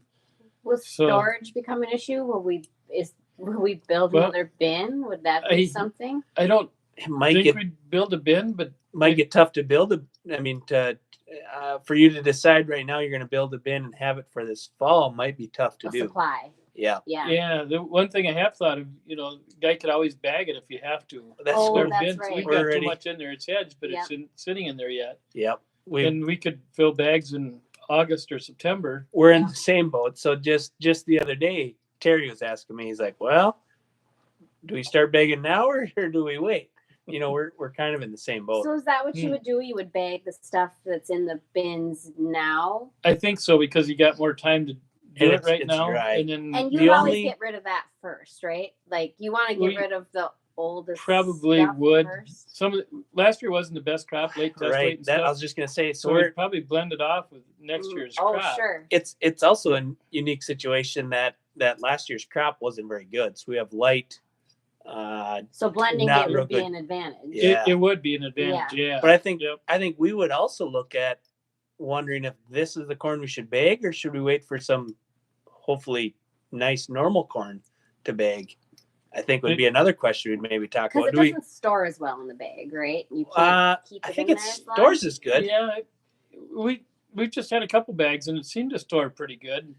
I Even think we without would- the fans and stuff. But I suppose here It's we have air- the cold. Airtight. Yeah, that's the trouble. If you put it in a bag, we don't want to leave it in there 12 months or 10 months. Right, Yeah. it's a short You know, term it'd be solution. short time. So if there isn't a market in the next 8 months, is it going to Yeah, be better? that's kind of following weird too. that? So- Yep. And I think if you can put it in the bag right, you're okay. It's airtight. There's no oxygen in there, or the little bit that there is, it pulls out or it uses right away. But Seals it or For sure whatever. during But- the winter when it's cold out, I think. Yeah. But if you have deer come through, deer with antlers, tear bags, vandalism, you can drive along and cut a bag pretty dang easy. There's That would be snowmobiles, bad. which Yeah. if we bag this year's crop or the crops that's in the bin now, it'd be close to the yard, so that would be we better. But guys have done it in the field, and snowmobiles have gotten them. when we built the dairy barn, so like '96 when we were Thank building, we bagged silage, and I think that was the only year we ever bagged, because then we'd gotten our bunkers. So we'd kind of gone from stave silos to bunkers, and in between there we'd done bags. And I know from experience the handlebars on 4-wheelers, as you're riding between the bags, tear little holes in the bags, and Dad gets really mad because you get a really big spoiled spot. Yeah, And in definitely. a corn bag, that would be even worse than. So Onyx, when he jabs the handlebars of the 4-wheeler in that bag, it'll do more damage than on silage. And I bag. did that when we had cattle. We put corn in bags, wet corn in bags, and then I'd feed through Oh, through sure. the winter. Yep. It was a little different. It wasn't near as nice a baggers or as quick, Right. but it Yep. worked pretty good. And I think we did that quite a few years. I'd have a silage pile, and then we'd have 1 or 2 bags of wet corn right next to it, and then Okay. I'd blend them in the mixing feed wagon and Yep. feed some wet corn into the silage. But we've started already. So as of right now, as this is being recorded, we started planting some wheat. So we had 1/4, 160 acres that was going to go into wheat, and that was being done for tiling, so that we have time to tile it. And just in the last week, we decided 2 other quarters are going to go into wheat. You did. We actually talked about it. I haven't had wheat for, I think, probably in the mid '80s. I never made any money with wheat. I only had it a couple years. we've- For the Yeah. first time in Kidney beans from and what I can farmhouse, right? remember, Yeah. yeah, we've had kidneys, but for the first time ever, he brought up wheat today, So we and we I did- actually thought of it last week. Like, God dang, I don't know a damn thing about wheat, but I wonder. I don't know. So the one that the field that we're going to tile isn't quite ready. We were just talking about maybe Monday we can get that worked and start planting that one. But one of the other quarters he just finished planting now. Tomorrow we're going to plant the other one. So we're putting in 2 of those quarters to wheat. So there might be more wheat this year. Yeah, and there then you go. and then Other people are thinking it, so Yeah. you flood the market with well wheat and kill that. yeah. So we've like we've every also year ago. talked. So we switched a few hundred acres. That was soybeans last year and going to be corn, and things could change between now and planting. But we're thinking we're going to do beans on those and pull a few more corn acres out, just for storage reasons. The bins are half full of last year's crop. It's not priced. We don't know if we want to price. We don't even know if we have a market to sell it at. If some of these ethanol plants are still shutting down and closing, We so. talked about that too. Maybe having beans on beans is certainly less cost per acre to plant beans. So as of today, I would say a week before we start planting the crop or get it all in, we're planning on 15% less corn for the Okay, year. and- But we'll see what actually happens We in a talked week about, when we plant. But we talked about say, having some corn on corn, and now we probably aren't going to have We- very much corn on corn. There just isn't any reason to. yeah, we had Right. a 40. It's a little 40 that we'd pattern tiled. It's the sweetest little piece of ground now. There's a pipe every 30 feet across it. and we're going to corn on corn that, and that for sure is out. And we might switch a few more over to soybeans, but that's what we're doing because of this whole bull crap right now. Yeah. Can I go back there? Yep. And the funny part is, it's not that funny when you're a farmer, I guess, but you don't know what is the right choice, right? Yeah. You just don't know. Yeah. So this is so for DJ and I, this is year 2 of farming. Yep. So year 1, You're sophomores. yep. Year 1, we didn't plant a kernel of what we farm. We ended up preventive planting everything we had. It was June 1st. Too wet, right? Yeah, it was June 1st, and that's our insurance date for planting corn around here. Yep. And we still weren't able to plant yet. So yeah, we took the preventive plant and didn't plant anything. So now our second year, we come into corn could very well be $2 at harvest. It's Right. two what is it now? $2.60? Yeah. Around Well, here, yeah. $3, but Yeah, there's a but 60-cent around here, basis around here right now, It's and horrible basis. yeah, so You can't give it away. right. So do you have a cover crop on that land right now? Because We did did. plant some in there last year. We right? had yeah. So just on what DJ and I farm, we had we just regular oats and wheat. We didn't do a winter. And that was after. So you laid pipe. You pattern tiled that stuff. The 1 quarter that we farm yet, we pattern tiled that, and then that one got wheat put on it. Wheat. What? And then we ran a Wishick disc over it early December. Actually, there was 3-4 inches of snow when I did it. Really? Yeah. It wasn't froze? No, because it was under that blanket of snow, and Sure. then it had that wheat there. If you So go you to broke that my wheat up with a Instagram Wishick. page, there's a picture of us discing that with the Wishick disc. I missed that. And then there's it's actually almost my number 1 shot of a Wishick disc running through 6 inches of snow on standing wheat. My number 1 Instagram post for a long time was ripping with the Challenger In in the the snow. snow. Yeah. In the snow. Yep. Yep. And then the other one was we planted oats on that one for the cover. That's like a 67 acre piece or whatever, but that one we didn't do anything with. Oh, you And didn't? You left it fallow? No, didn't pipe it? we put the yeah, we You didn't put the oats. Yeah. yeah, Okay. just oats. We're just renting it. So Okay. we just put the oats on, and then we never worked it last fall. It's a lighter piece of ground, and we're still not sure what we're gonna do to it. I bet this week we're gonna figure it out. So we're gonna either run some. We're Dave's gonna run. figure out a lot of things. Yeah, A lot of that's things right. in the next 10 We're either days. gonna run some Yeah. kind of a vertical tillage, I would assume, over it. I don't know that we want to go in there with any shanks. I don't know that we're gonna want to try to dig it or anything like that. Because of the smearing. Yep. Yep. Or we're just going to maybe no-till soybeans into it. It's gonna be soybeans, but maybe we'll just no-till it. Into the dead wheat. Yep. Or oats, I mean. Oats. Yeah. Yep. Yep. Because those worked nice and smooth before we planted the oats. That's how we planted the oats. We just blew them on and worked them in. Yep. So I don't know. I'll tell you next week. Becky, what our timing here? So I've got some funny things on the list, stories that I'm gonna try and draw out of Dad. We're at an hour and 9 minutes. Subtract, I don't know, 10 minutes. So we're about an hour, I guess. Or about an hour. We've got an hour and a Maybe half. 50 minutes. There's not a lot to edit out on this one. So So I want to ask about the 1980s. About 1980s. The I was- 1980s. I was Do you gonna bring remember that up them? early. Oh yeah, 70s that I don't remember so good. There might be some stories there coming later. The 80s. So you said you moved up here in 82. Yep. I was born in 84. And then my brother was born in 88. So some of the people listening maybe don't even know I have a brother. And then some of the other people, I get asked about siblings a lot, but it's just me and my brother, 84 and 88. I did know that. You knew that? Yep, I knew that. He's watched the videos. Well, he's paid attention. So you Yeah, might he moves. you might be going here with one of the stories, but I think one of them you were gonna take a salesman job at a car dealership or something. Was that? Yeah, well, I talked about that. I don't know what year, probably 85 or 6. That wasn't 88. Now I thought. Was it? Maybe it was. So I thought in 88.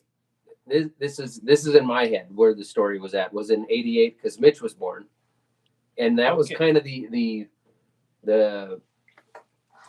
The bottom of the- 1988, that was the bottom of the bottom, right? It was Well, a drought. 88 right. was a bad drought. 88 was a bad drought. I think 86 was the worst. 85, 86.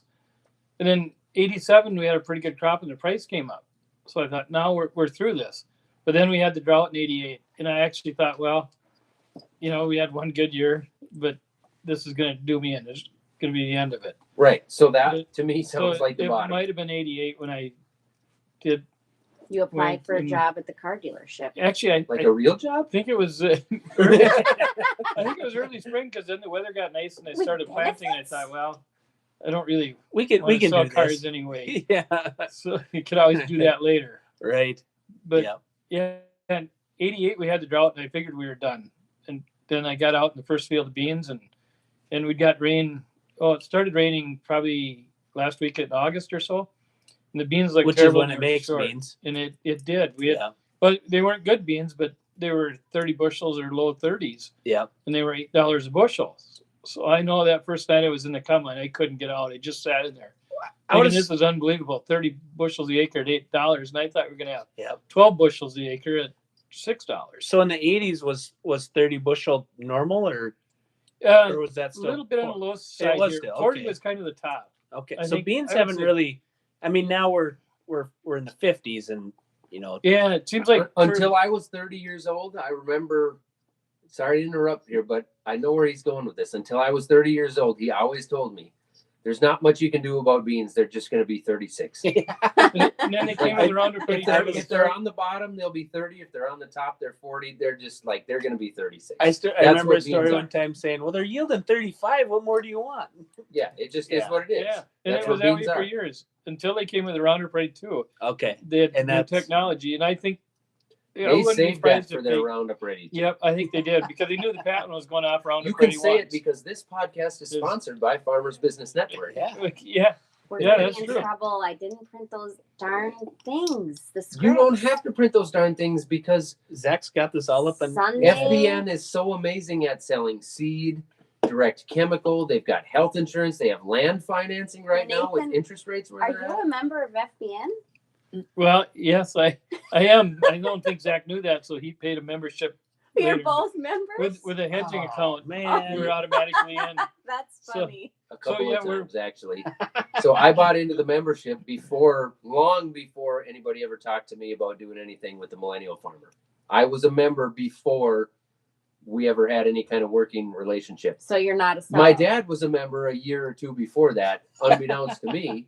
So I paid the membership, and then we got into this whole thing, and like, well, your membership should be paid because your dad is whatever. But but Whatever, I'm right? paying. I'm It's a paying. little But I'm good paying, old and then- miscommunication. yeah, there's a bunch. But hey, Speaking of which, have you guys sat down and sorted out your, what was it's on your, it's been on the to-do list for like 2 weeks now of the percentages.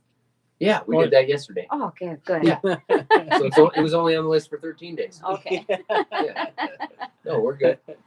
But yeah, the podcast is sponsored by FBN, which is the reason that Dad's here tonight. The reason we have this podcast. And where were we going with the story? It was a Well, 1980 you're talking story. about 80 soybean seed and Yep. how it hadn't changed for years. Yeah, Right. yeah. And Yeah. I thought perhaps they were saving some of the better varieties so you get Perhaps. around to Ready 2s. Perhaps some of the best Yeah. genetics were saved for the genetics they really wanted to sell. So make Right. sure We we don't know The that. ones that weren't coming off bad. Yeah. Yep. Yeah, I remember growing seed beans before that. I used to grow seed beans, and it was quite a while before that. But one time I had the bin full of beans, and beans were $5 a bushel, and the tech fees were $6 a bushel. Thought, man, I'm growing those beans, and they're going to get more on tech fee than the beans are worth. Right. Yeah. And that Wow. was probably for a few years, actually. What year roughly was that? Well, we had beans in the bins behind the elevator in Farwell. I remember We did that. those, so I don't. You they hated that.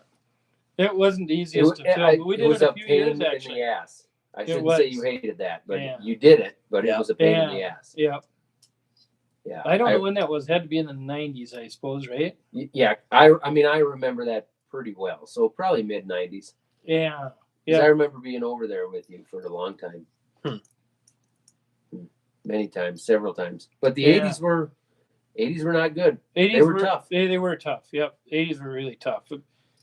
But in the long run, it probably helped me out. I moved up here as young, had some livestock equipment and not a lot of money, and was trying to farm.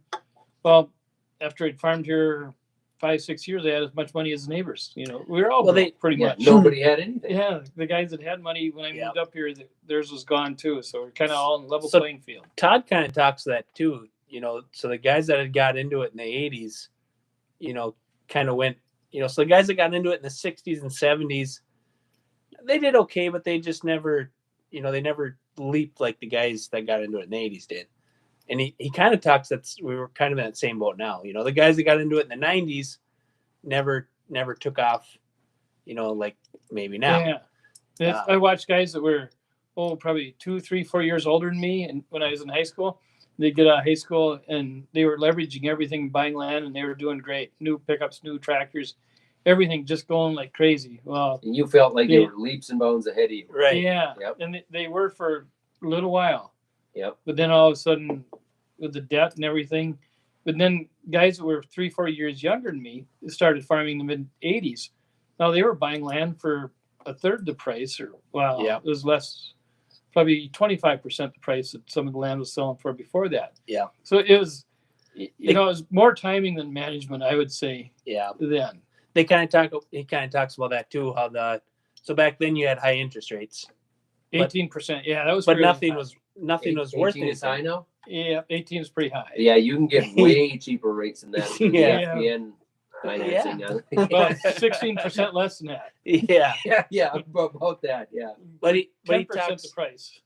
But he talks on everything was cheap, but interest was high, but you could write off the interest. Now interest is low, but everything costs a lot, and you can't write off that interest. He talks. I think we're better off back when we were paying a lot for the interest.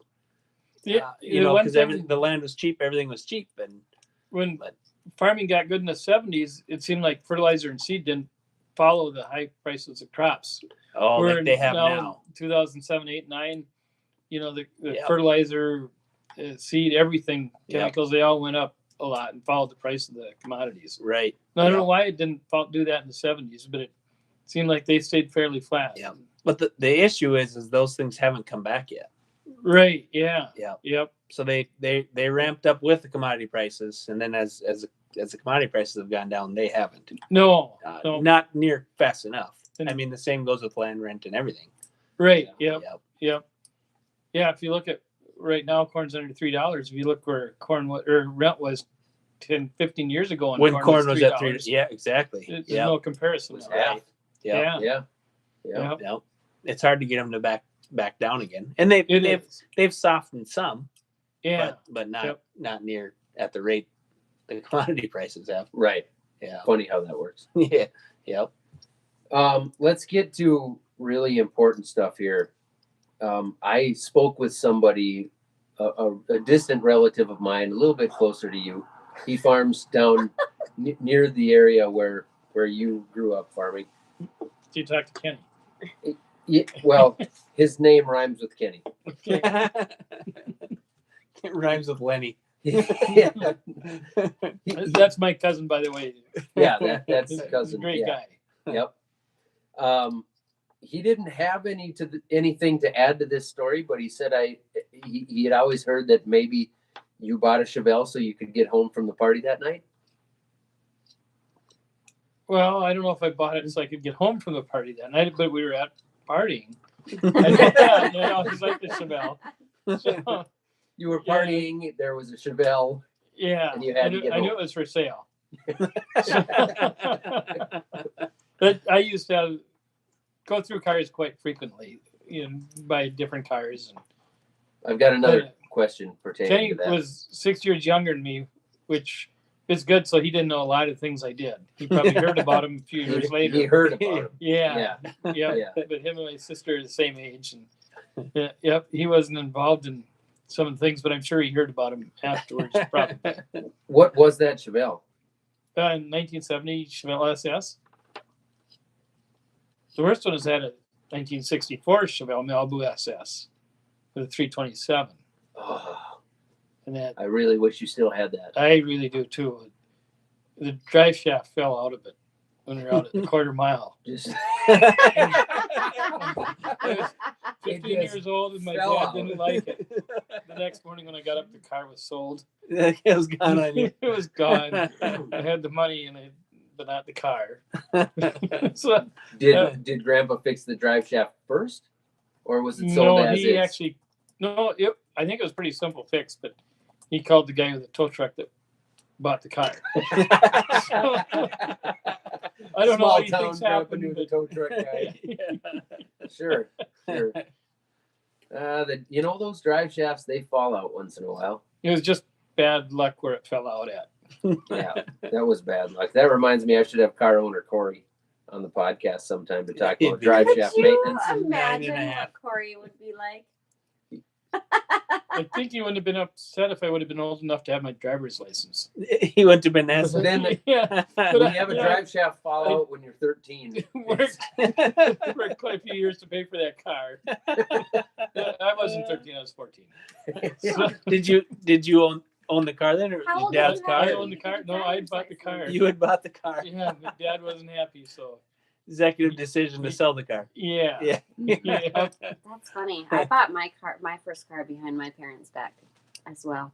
did you take it to the quarter mile and race that? No. Oh yeah, for I saw totally that car. You different- definitely, if for you did, it totally didn't go well. different I reasons. pulled mine out of the trees and got it running again. Ironically, Your car? First car? Truck, The first- 67 Ford with a 390, Oh man, Little, I wish you still had that. little three on the floor, step side, short box step side. You both had way cooler first vehicles than Becky. That thing hauled. For whatever reason, my parents did not want me driving or to have a license, it was a strange circumstance, but I got a job and got some insurance, paid for insurance and bought my own car without them knowing, and brought it home, and it actually had a sticker in the rear view window. Before she said this, I want to let everybody know out there that we still harass her about this. I don't know if Randy knows this. Schluter definitely does. Neil harasses her It about had it a all the time. sticker in the back of the window that said "My Lemon." And she bought it. And I Oh, that's bought- right. I have heard the lemon car. I had Who no in the idea. hell leaves that sticker in their window when they're trying to sell a Well, car? here's how it came about. I was sitting at the lunchroom table with my friends, and I'm like, "All right, guys, here's the deal. I got I've got the money. I got the money to pay for my insurance. I need a car. Where do I This was before the internet, really. Like looking up a car for sale.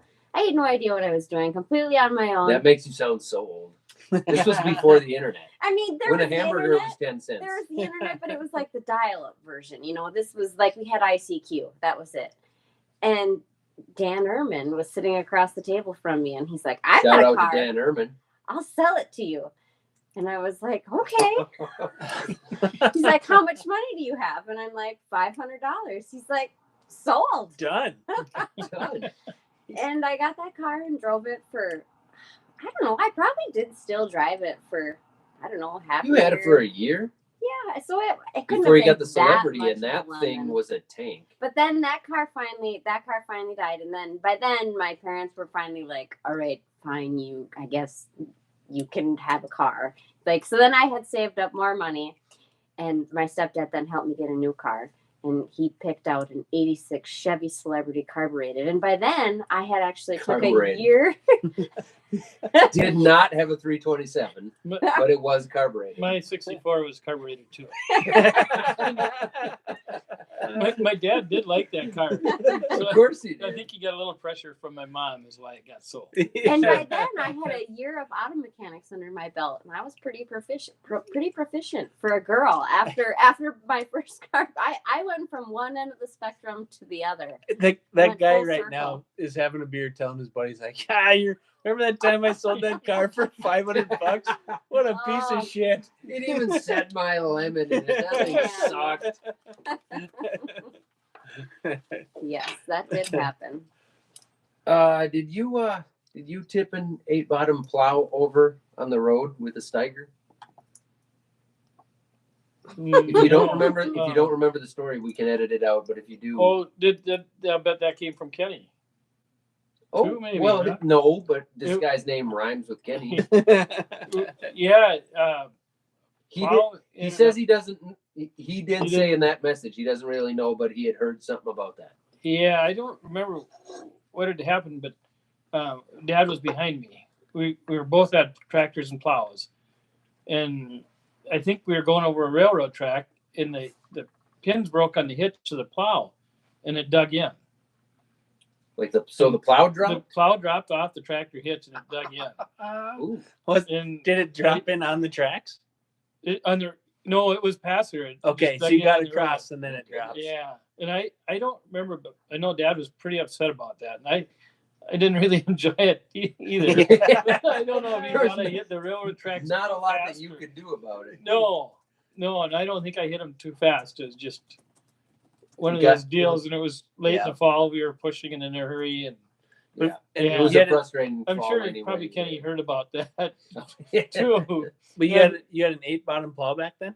Well, I don't think it was an 8-bottom. Okay, I was gonna say that would have been pretty impressive. Yeah, no, it was mounted. I'm thinking it was 5 or 6 bottom. Okay, yeah. Yeah, and Dad got really upset, and I think Kurt wasn't near as upset, so he probably Kurt wasn't. No, Kurt. Well, shit happens, you know. Yeah. Yeah. And it Yeah. it happened, and the timing wasn't right.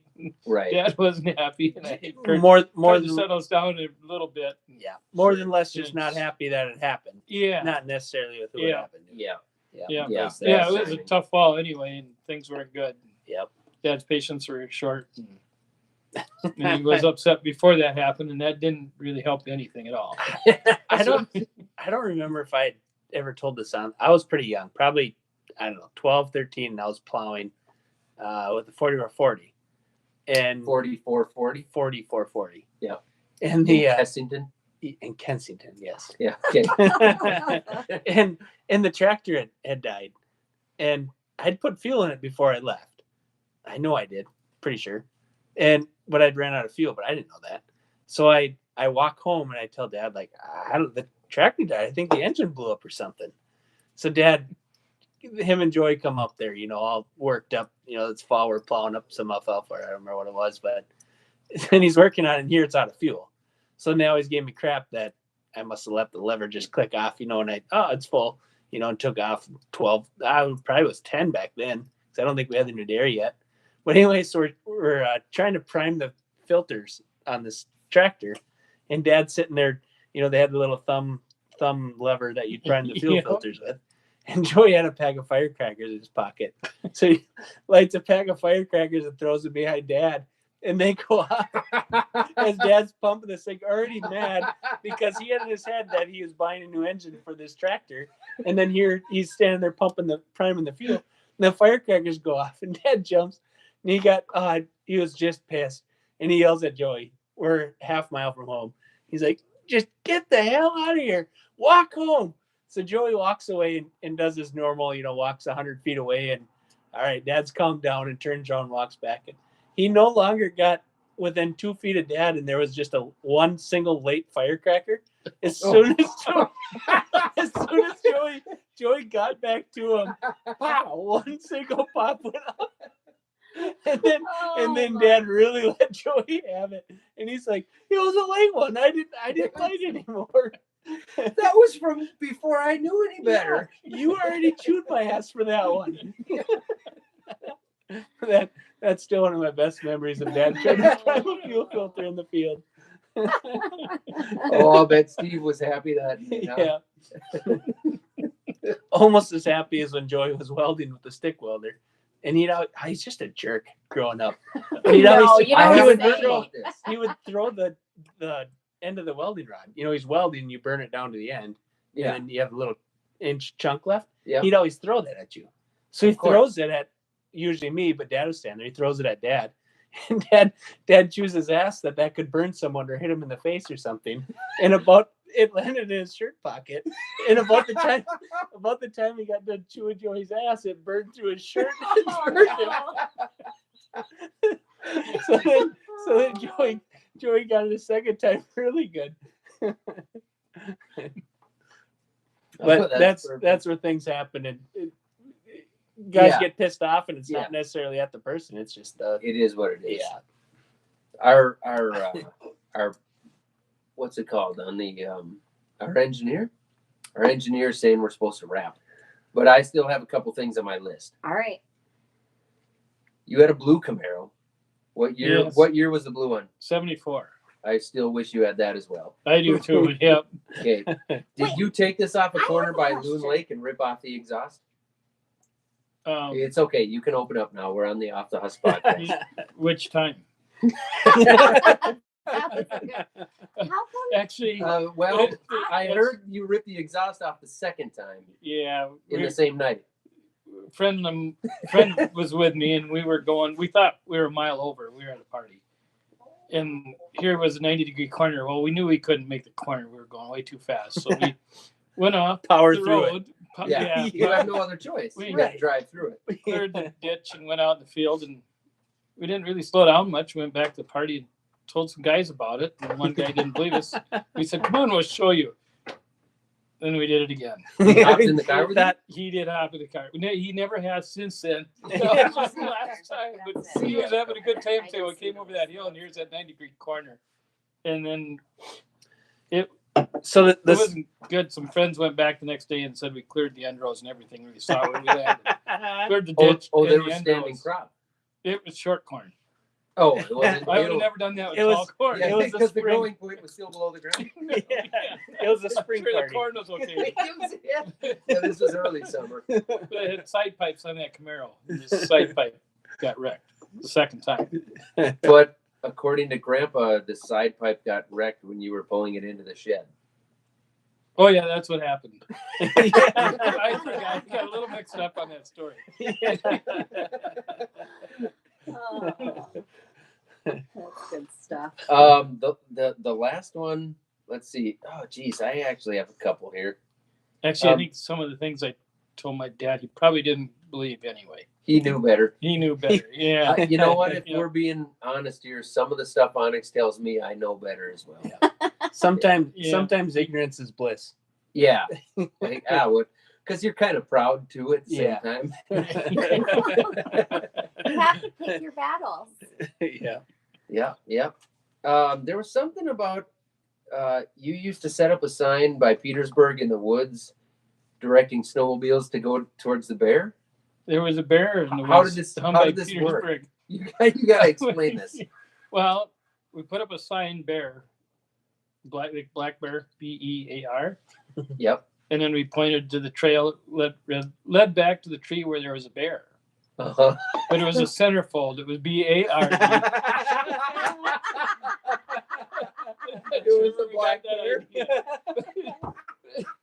But the people in Jackson started talking about it. There's a bear in the woods. That's what the sign said. Bear in the woods. Pointed back there. I'm so glad I asked about this one. I almost didn't. You I didn't kind know of forgot about that. I didn't. Oh, these know is all that. stuff that Kenny fed you for topics? No, No. just a guy whose name rhymes with Kenny. Yeah. Oh, that's good. You think you've heard all the stories. That's good. Those ones came from Kenny. Some of those ones I hadn't heard at all. There was one you pulled the exhaust off your motorcycle and rode around in the Well, school parking lot. Several of us did. Well, in the town during lunch Sure, hour. he passes the buck. There was a whole bunch of us who did it. It wasn't just me. There were several of us. Yeah, and then nothing really happened. We just got in a little trouble. People didn't like it. So, Well, Loud. like, During school. specifically, the teachers didn't like it. Most of the other people in the school didn't have an issue with it. Just the teachers. Yeah. Which my mom was a school nurse, so she got along with the teachers fairly good. Luckily, you had friends who So, also joined It in. was hard to get away with a lot of stuff with your mom there in Yeah. school. She's in the what do they call it? The lounge, the teacher's lounge room. Like, my Nathan's a good kid. Stop picking on him. It really wasn't me that took the baffles out of my exhaust. I was trying to catch those other guys to tell them they needed to put them back. Yeah. Put 'em back in. This is what it sounds like. Yeah. Now give me my baffles. Actually, I don't do. Or I'll whack you over the head with this broken side pipe I got off of a '74 Camaro. You know, that motorcycle I had, that one that you remember, that 750 triple cylinder, and that had pipes on it. And we lived 7 miles out of town. I like how it's not just the motorcycle you remember. You- It was a 750 triple with pipes. Yeah. Probably supported also. Yeah. 11-second quarter mile. I drove it around town once in a while. That one. Your mom always said she could hear me when I was about halfway to Jackson. Yeah. She knew I was coming. Oh, Nate will be home in 10 minutes. It's on his way. No, she lived in town. I was coming in to see her from the farm. Anybody else have any questions about, my dad's childhood, FBN, land financing, direct chemical sales? FBN offers land financing? They do now, yeah. And you know what interest rates have done. Pretty impressive. Yep. They also have seed that is non-GMO, and they have Roundup Ready 1 soybeans and some genetically modified corn now. Wow. Yep. Who else? I think that's it. I think we'll just end on one of those laughs. I don't see any point in opening up the phone line on this particular episode. We have some people. How many are listening over there? 671. Wow, that's it was, awesome. It was 700. That's awesome. Yeah. It was 700. We went down 30 people, and Randy's like, We averaged 700. There was a motorcycle story, wasn't it? Yeah, I'm Sorry about That's pretty awesome. Well, especially for the first night, nobody Yeah. had any idea this is a thing. Yeah, that's awesome. Yep. And you don't see any real, have you answered some questions? What about questions coming through for Dad? Just the normal ones. Mhm. What percentage of the farm do you own versus rent? When is your farm simulator map coming out? Oh, that's been 382 of them. Remember, Okay, we're yeah. still live. Yes. Yep. Yeah. Which is very soon. I actually got an email from Mappers Paradise today or yesterday. But the map is super close at this point. Somebody wants to know about the Minneapolis Moline. You're the second owner? Is that right? I believe I'm the second owner. Yep. Yeah. Yep. I bought that when we moved up here. Well, I bought it in 81. We moved up here in 82. And that is Okay. a 71? 74, Well, I think. I That's what the always thought salesman it was a told me. 74, but Jason from Big Tractor Power, Yeah. who you think he's knowledgeable about tractors till you meet him, and then you find out he's super knowledgeable about tractors, says it's a 71. Maybe it is. You think the salesman would have lied to me and told me it was a 74? Was the salesman your dad? Your No, uncle? no. Actually, this one I got it in Mountain Lake, a different dealership. Oh, okay. So Yeah. you didn't know the first owner? No, I didn't know the first owner. Okay.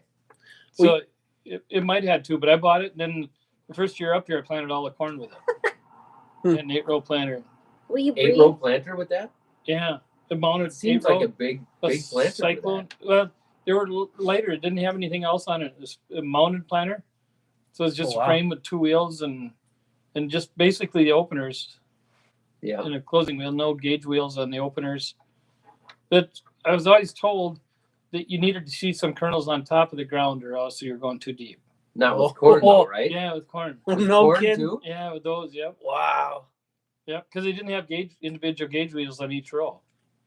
Wow, I didn't You know know, that was so with corn. Some was probably 3 inches deep, and Someone's Yeah, right Now on you top of the see a ground. kernel or two Someone's on right top of the ground and you're sick. Like, we're going to have to replant this corn. Someone's getting their ass chewed if someone finds a kernel of seed on Yeah. top of the ground, Unless it's Yeah. where you lift up in the end rows, there Or- should not be a kernel. or one visible. of the blow hoses come off for the Well, if the hoses blow hose blowing comes into the off, seed. you unhook it from the other end and you beat your brother with it. yeah. but I think that planter also cost me $1,500. Oh, Well, here's a It's good probably question. 7 But or 8 that years was, old. but that was 1970s, 80s money too. So $1,500 at the time was. It was probably 5,000. Well, not Right. 5,000 new. First white planter I bought, 8-row was 10,000 for pull type folding. New, Yeah, new. That was folded. 10,500 folding 8-row. Yep, a folded folding out. 8-row planter was $10,000. 10,500.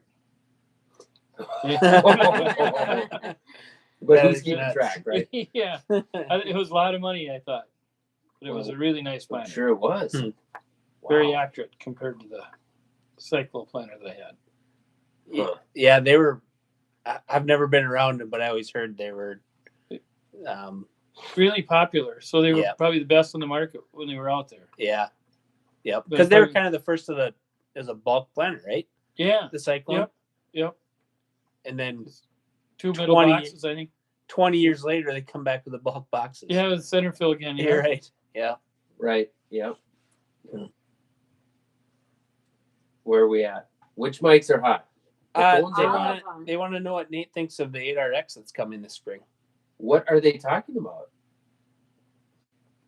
The one that's coming tomorrow afternoon? Yeah, that one. Well, he hasn't seen it yet, Maybe it's not coming. right? You haven't. Yeah, I haven't seen it. No. I saw it today. Nope. I've seen videos of them. It'll be fun to see it. That was a big leak. Well, I leaked it at the end of the live. Yeah, I thought that was leaking something else. like transmission fluid. I took a leak earlier. So you're thinking we'll put that on the planter instead of the Moline this year? Yeah. I'm thinking the planting days for the Moline. I don't want to say they're over, but maybe for 3-point They're capacity over. is lacking. you could still do some vintage planting with that. Vintage. Maybe not. Yes. Maybe not 2,700 acres. Can you Probably not. find that 8-row mounted Cyclone planter? I don't think I could. It's parked in the No. woods somewhere next to a 64 Chevelle. There's an Yeah. 8-inch tree growing up through the center of it somewhere.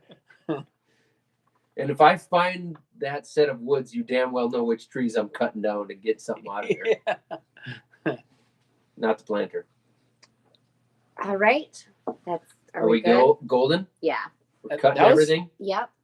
I think Well, we so. got to That say was thank good. you to the people listening live on the phones. Yeah, we will. That's I cool. was just leaning in to do that. Oh, yeah. Yeah. Go ahead. You handle it better. We're going to wrap things up. Thanks for listening, everybody. Toodles. Bye-bye now. Hello, off the husk. I don't know where the end button is. This is just so... Price of dry land Oh, when you no. started in 80, In 80? which dry land we Well- don't really have dry land here. Yeah, we but don't. Yeah. What's